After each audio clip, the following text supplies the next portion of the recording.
Okay,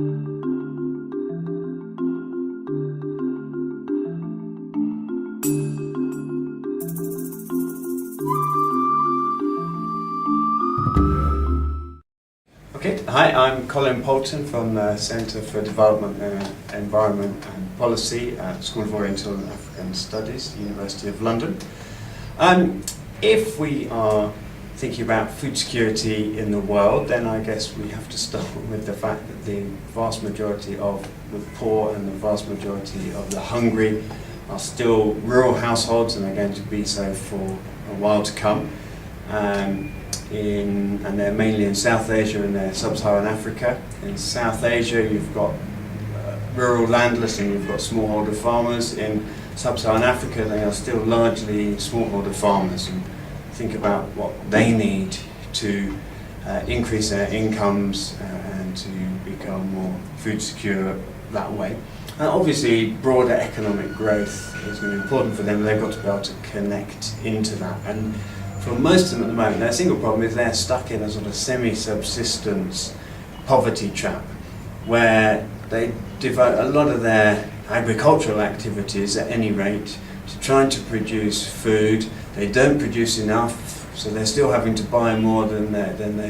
they sell, but they feel they can't diversify into other types of crops which might be higher value, for example, because then they're afraid of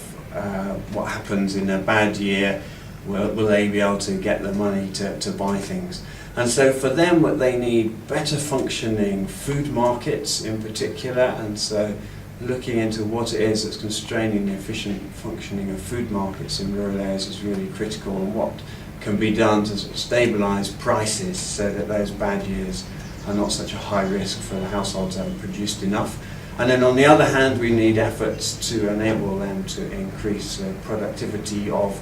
the land and labour, which are the basic assets that they have. And so service delivery to them, it will vary by agroecological zone. There will be more effort on soil and water conservation and soil fertility in some areas than in others,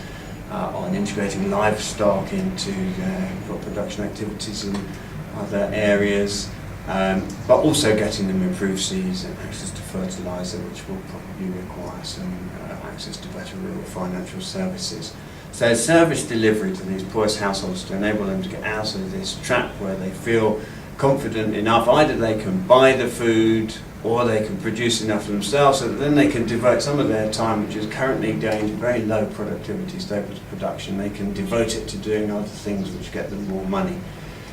And a key thing there is the critical role of the state in this, because these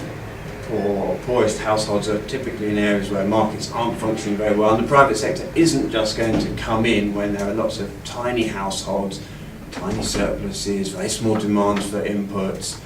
And so there's a role for the state, in, not necessarily in delivering services, but in somehow coordinating efforts to bring services in. And so I guess that brings to the final big point, which is that it's going to be very difficult to tackle these issues without also addressing issues of governance and the problems of weak state performance at the moment. And I think to get agriculture going in these areas where it hasn't got going yet, you've got to look at technical issues on the agricultural side, but you've got to look at the governance for service delivery to those areas, and the two things have to go together.